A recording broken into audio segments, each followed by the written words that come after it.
వేసవి వేడి రోజు రోజుకు పెరుగుతున్నందున మండే ఎండలను ఎదుర్కోవడానికి మీరు మీ ఆహారంలో అధిక నీటి శాతం ఉన్న ఆహారాన్ని చేర్చుకోవాలి. నీటి శాతం ఎక్కువగా ఉండే పండ్లు, కూరగాయలను తినడంపై మీరు దృష్టి పెట్టాలి. ఆ కోణంలో వేసవిలో ఆహారం చేర్చుకోవాల్సిన ముఖ్యమైన పదార్థాలలో దోసకాయ ఒకటి. ఇది సలాడ్, రైతాలో విస్తృతంగా ఉపయోగిస్తారు. ఇందులో నీటి శాతం ఎక్కువగా ఉంటుంది. మన శరీరాన్ని హైడ్రేటెడ్ గా ఉంచుతుంది. అయితే కొన్ని ఆహార పదార్థాలతో పాటు దోసకాయలు తినడం మంచిది కాదని పోషకాహార నిపుణులు చెబుతున్నారు. ఈ విధంగా వాటిని తినడం వల్ల జీర్ణ సమస్యలు సహా కొన్ని దుష్ప్రభావాలు కలుగుతాయని కూడా వారు హెచ్చరిస్తున్నారు. దోసకాయలతో పాటు కొన్ని ఆహార పదార్థాలు తీసుకోకూడదట. అవేంటో చూద్దాం. చాలా మందికి పెరుగుతో దోసకాయ తినే అలవాటు ఉంటుంది. రైతా వంటి వంటకాల్లో ఈ కలయిక సర్వసాధారణంగా కనిపిస్తూ ఉంటుంది. కానీ పెరుగు, దోసకాయ రెండింటిని కలిపి తీసుకుంటే జీర్ణక్రియ భిన్నంగా ఉంటుంది. దోసకాయలో నీరు ఎక్కువగా ఉండటం వల్ల అది త్వరగా జీర్ణమవుతుంది. పెరుగులో ప్రోటీన్లు, కొవ్వులు ఉండటం వల్ల జీర్ణం కావడానికి ఎక్కువ సమయం పడుతుంది.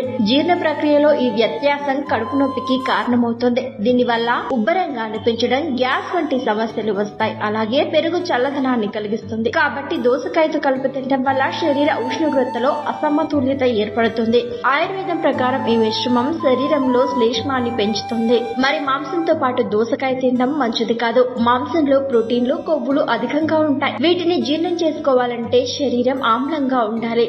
దోసకాయ కూడా సులభంగా త్వరగా జీర్ణమయ్యే ఆహార పదార్థం. మనం ఈ రెండింటిని కలిపి తింటే మన జీర్ణ వ్యవస్థ ఒకేసారి రెండు వేరువేరు ప్రక్రియలను చేయవలసి వస్తుంది. దీంతో కడుపు నొప్పి, జీర్ణ సమస్యలు వస్తాయి. మాంసాన్ని జీర్ణం చేయడానికి చాలా శక్తి అవసరం. దోసకాయతో కలిపి తింటే మాంసం జీర్ణం కావడం మరింత ఆలస్యమవుతుంది. కొంతమంది తమ మీట్ లాఫ్ సలాడ్ లో దోసకాయను కలుపుకుంటారు. కానీ ఈ అలవాటు ఆరోగ్యానికి అంత మంచిది కాదు. దానికి బదులుగా ఆకుపచ్చ కూరగాయలతో తినడం మంచిది. ఇక సిట్రస్ పండ్లతో దోసకాయ తినడం కూడా మంచిది కాదు. నిమ్మకాయలు, నారింజ వంటి పండ్లు ఆమ్లంగా ఉంటాయి. అదే సమయంలో దోసకాయ చల్లదనాన్ని కూడా కలిగిస్తుంది. ఈ రెండు కలిపి తిన్నప్పుడు సిట్రస్ పండ్ల ఆమ్లంతో దోసకాయ రుచిని పాడు చేస్తుంది. ఈ మిశ్రమం జీర్ణ ప్రక్రియలో గందరగోళాన్ని కలిగిస్తుంది. అదే విధంగా కొన్ని అధ్యయనాలు సిట్రస్ పండ్లలోని ఆమ్లం దోసకాయలోని విటమిన్ సి మన శరీర శోషణను తగ్గిస్తోందని సూచిస్తున్నాయి. ఇక నిమ్మరసంలో ఉపయోగించాలనుకుంటే అందులో దోసకాయ లేకుండా చూసుకోండి. టమాటాలు, దోసకాయలను తరచుగా సలాడ్ లో కలిపి ఉపయోగిస్తారు. అయితే ఈ రెండింటి జీర్ణ ప్రక్రియ భిన్నంగా ఉంటుంది. దోసకాయ త్వరగా జీర్ణమవుతుంది. టమాటాలోని ఆమ్లం విత్తనాలు జీర్ణం కావడానికి ఎక్కువ సమయం పడుతుంది.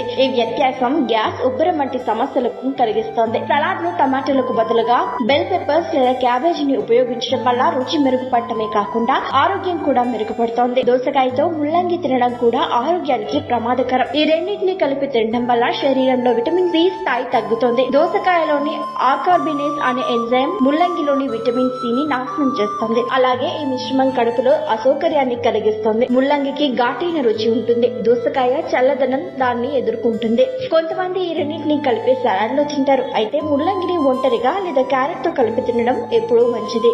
ఈ వీడియోలోని కంటెంట్ కేవలం ప్రాథమిక సమాచారం మాత్రమే. మరిన్ని మెరుగైన సలహాలు, సూచనల కొరకు నిపుణులను సంప్రదించండి. మరిన్ని ట్రెండింగ్ వీడియోల కోసం న్యూస్ 18 తెలుగు యూట్యూబ్ ఛానల్ ను సబ్స్క్రైబ్ చేసుకోండి.